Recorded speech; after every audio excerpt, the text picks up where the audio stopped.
Ito ang Hardin ng Panalangin kasama si Pastor Dave de Guzman.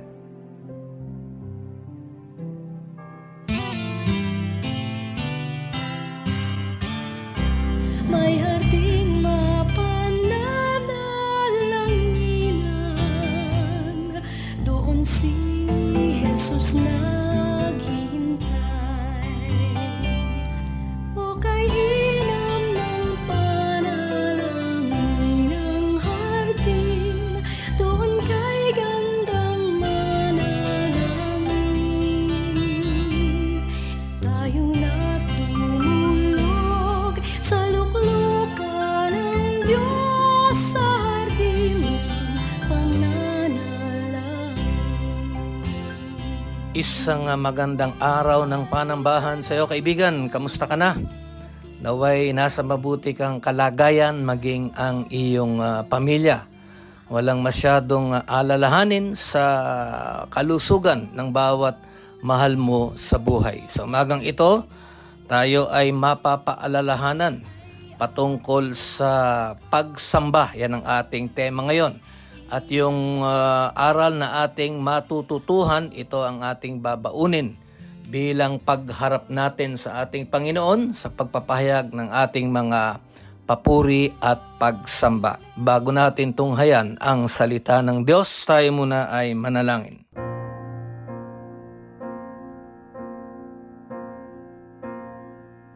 Ama namin sa langit, marami pong salamat muli sa panibagong buhay at pag-asa na inyo pong ipinagkaloob sa amin. Sa araw na ito, tulad po ng aming nakagawian ay dudulog kami sa inyong banal na salita sa marami pong kapamaraanan. Kahilingan namin ipagkalooban mo kami ng karunungan at ang aming mapapag-aralan. Sa umagang ito po ang aming babaunin sa amin naman pong pagharap sa inyo sa larangan ng pagsamba. Naway wala po kayong makitang anumang hadlang upang tanggapin nyo ang aming pagsamba. At ngayon pa lamang nag-aalay na kami ng pasasalamat sa pangalan ni Jesus. Amen.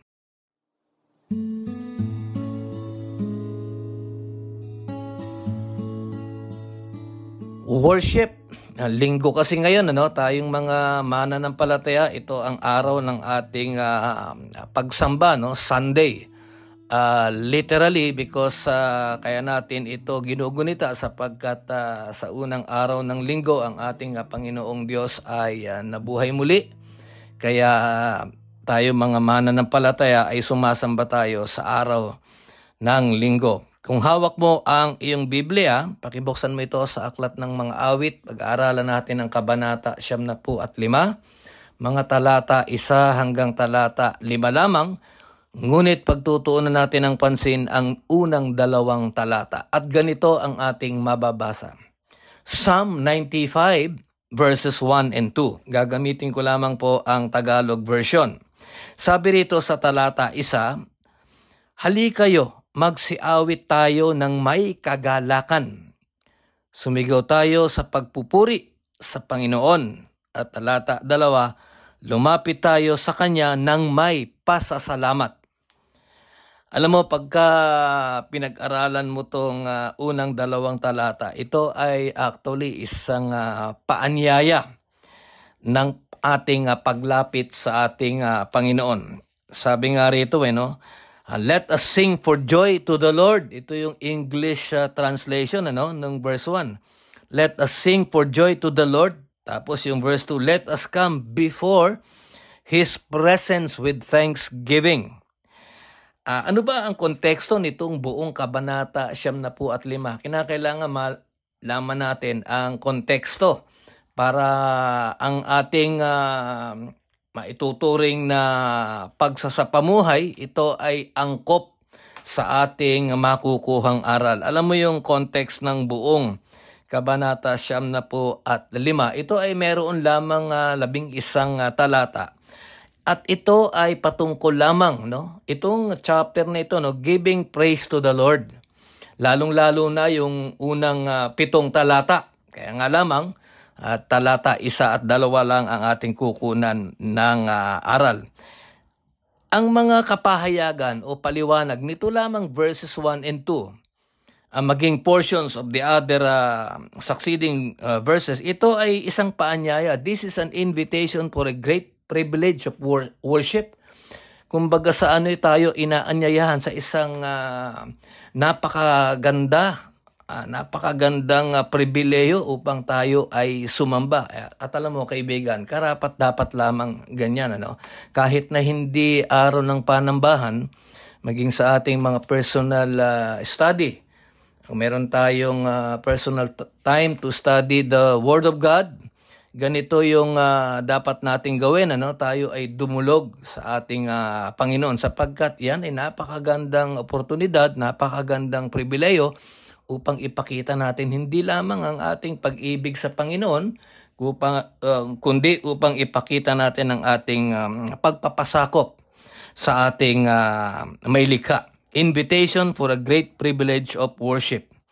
Ang tanong dito paano ba dapat sumamba ang isang mananampalataya? At paano ba natin dapat purihin ang ating Panginoon pagka tayo ay sumasamba? Alam mo kaibigan, kinakailangan ganito lamang ang susi upang maging tama ang ating pagharap sa ating Panginoon. Unang-una, kailangan meron tayong kagalakan, meron tayong joy, meron tayong delight sa ating sarili. At hindi lamang yun, yung meron tayong kagalakan, meron tayong delight, lalong-lalo na para sa Panginoon. Tayo ay nagagalak na lumapit sa ating Panginoon and we are delighted every time we approach God.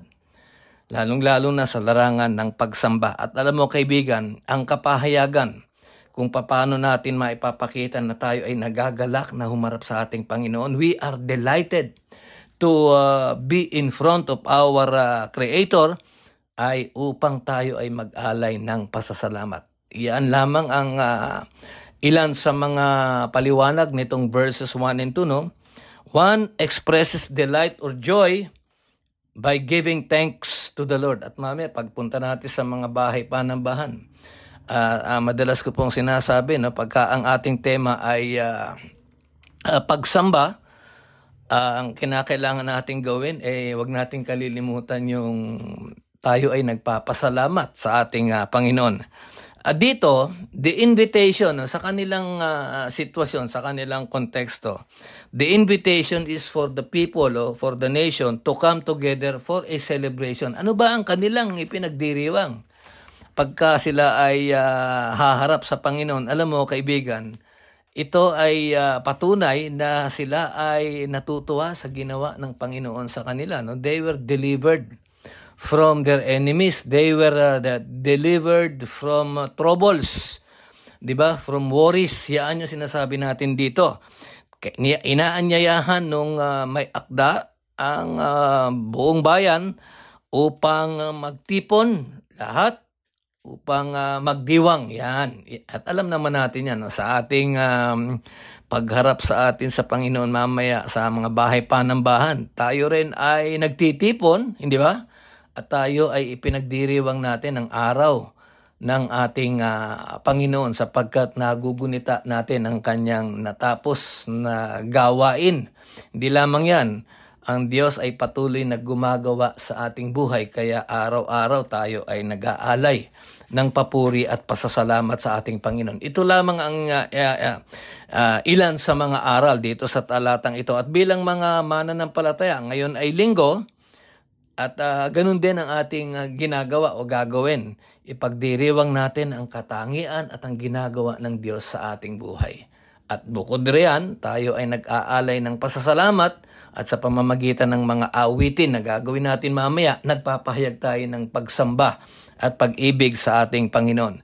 Noong kanilang kapanahonan, it was to celebrate God's act of deliverance for the nation.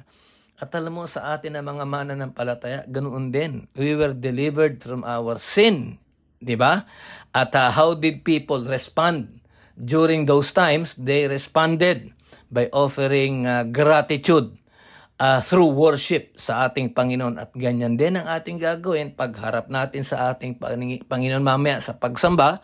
Maalala natin, kaibigan, no, na tayo pinagkalooban ng deliverance. So, kaligtasan. Deliverance yung sa bayan eh.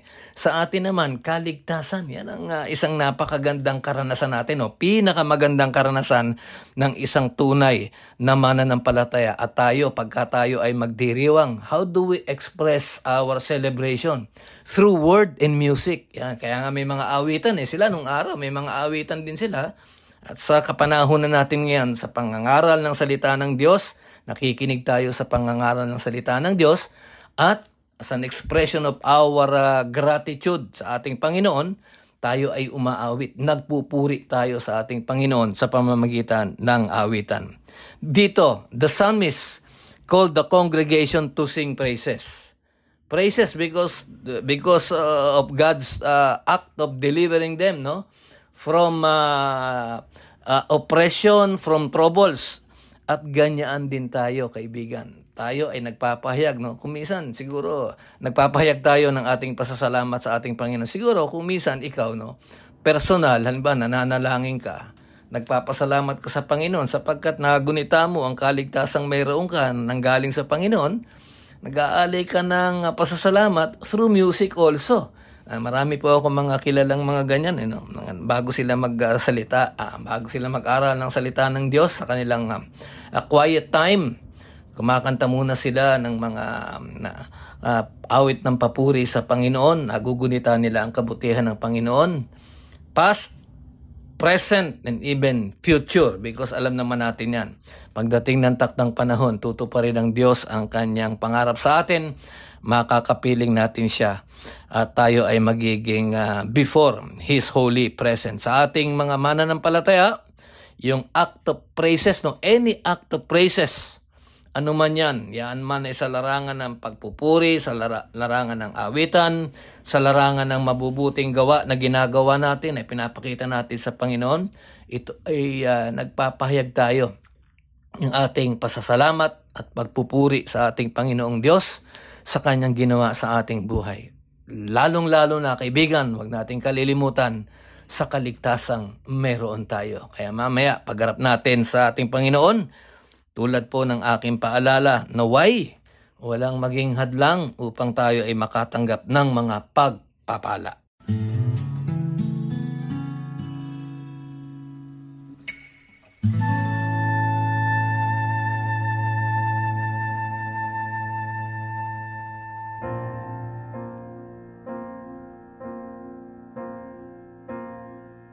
Bahagi po ng ating programa ngayong araw ng Linggo, September 14, meron po tayong maikling talaan ng mga prayer requests at ito po ang idudulog natin. At kaibigan, kung meron kang nais idulog sa ating Panginoon, yan man ay personal mo o nais mong mamagitan sa mga taong mahalaga sa iyong buhay, halika, gamitin natin ang napakagandang pribileyo at pagkakataong ito ng pamamagitan. Tayo muna ay manalangin.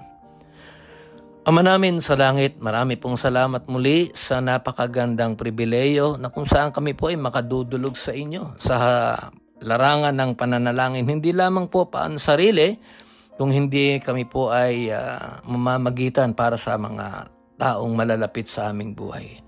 Ito po ay hindi lamang pagtupad sa isang tungkulin, ito po ay kapahayagan din namin, Panginoong Diyos, ng aming pagkalinga sa mga taong mahalaga sa aming buhay. Kung loloobin, at ayon sa inyong takdang panahon, magkakaroon po ng katuparan ang aming pong mga itatalaga. Katulad po ng mga sumusunod na kapatiran, si Antoinette Lakap, ang kanya pong pamamagitan ay safety and guidance para po sa kanyang anak na si TJ Harabelo. Naway pagkaloob mo, Panginoong Diyos, ang pamamagitan ni Antoinette para po sa kanyang anak na si TJ. Safety and guidance. Kay Tess Reyes naman po, namamagitan po siya ng complete healing as well as financial provision para po kay John. At para rin po sa kanyang concern, ang kanya pong pananalangin naway ang kanila pong bahay na kanilang ibinebenta ay magkaroon na po sila ng buyer. Kay Andrea Barrera, ang kanya pong pananalangin ay complete healing. Siya po ay nagkaroon ng trangkaso. At maaring sa mga pagkakataong ito siya po ay nagpapalakas pa, ngunit ang kanyang tinatalaga sa inyo ay complete healing. Kay Carmelyn Garcia, ang kanya pong pamamagitan ay pagpapala para po kay Joshua Garcia sa kanya pong bagong trabaho. Kay Noel Nara, ang kanya pong pamamagitan ay healing and comfort para po sa kanyang kapatid na si Emily na meron pong struggle or who is battling cancer. Naway pagkaloob mo ang pamamagitan ni Noel para po sa kanyang kapatid na si Emily, kagalingan at kapahingahan sa kanya pong kondisyon. Kay Chona Garcia, ang kanya pong pananalangin ay kagalingan. Meron po siyang foot blister. Namamagitan din po siya ng kalakasan para po sa kanyang mga anak. Kay Robert Aguyo, ang kanya pong pananalangin o pamamagitan sa pananalangin ay guidance and provision para po sa kanyang asawa na si Nenita na naway makalabas na po sa ospital. I pray, Lord, that you would provide for the financial needs ni Robert Aguyo para po mailabas niya ang kanyang mahal na asawang si Nenita na nasa ospital pa po. Kay Ador Malapitan, complete healing ang kanyang kahilingan sa larangang pisikal, maging sa larangang emosyonal at spiritual. Kay Emily Giritan, ang kanya pong pamamagitan inaway manumbalik ang kanyang anak na si Lemicon sa kanya pong pananampalataya sa inyo. At para po kay Emelinda Bolante, kanya pong pananalangin ay kagalingan from shoulder pain, maging sa iba pa po niyang karamdaman. Marami pa po, Panginoong Diyos, ang mga sandaling ito ay maaaring nasa pribadong silid, dumudulog sila sa inyo, inihahaing ang kanilang mga karaing at mga pangangailangan, ngunit kami po ay umaasa na kung loloobin mo at ayon lamang sa inyong takdang panahon, magkakaroon po ng katuparan ang lahat ng nagtalaga ng kanilang mga pangangailangan. Ngunit ngayon pa lamang, nag-aalay na kami ng pasasalamat sapagkat alam po namin mas maganda, O Diyos Ama, ang gagawin mo higit sa mga bagay na inihaing namin sa inyo. Sa pangalan ni Jesus. Amen.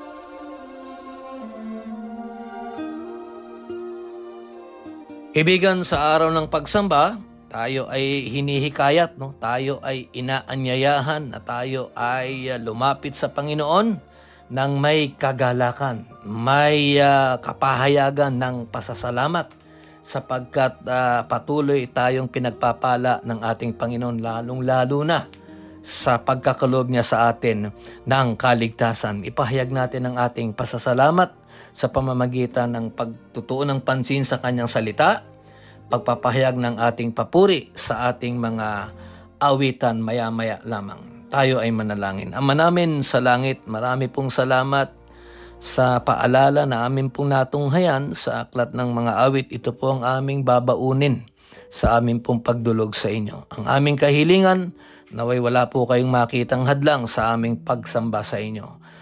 Nananalangin din po kami sa lahat ng mga mangangaral na naway maipahayag nila ng mabisa at malinaw ang patungkol sa mabuting balita ng kaligtasan. Tanggapin mo ang aming mga papuri at awitan sa pangalan ni Jesus. Amen. May harding mapananalangin. Kaibigan, bukas ako ay muling nag-aanyaya sa iyo upang ako ay iyong samahan dito sa ating programang Hardin ng Panalangin. Maganda po ang mga aral, maganda ang mga paalala, kaya ako po ay nag-aanyaya na kayo po ay parating makinig sa programang Hardin ng Panalangin. Iba-iba po ang mga mangangaral na inyong mapapakinggan tuwing weekdays. At maganda po ang mga aral na ating matututuhan sa ating mga mangangaral na ito. Tandaan mo, kaibigan, huwag mong kalilimutan, simulan mo ang araw sa panalangin puspos. Ito'y magtatapos, pinupuri mo ang Panginoong Diyos. Ako po, si Pastor Dave De Guzman.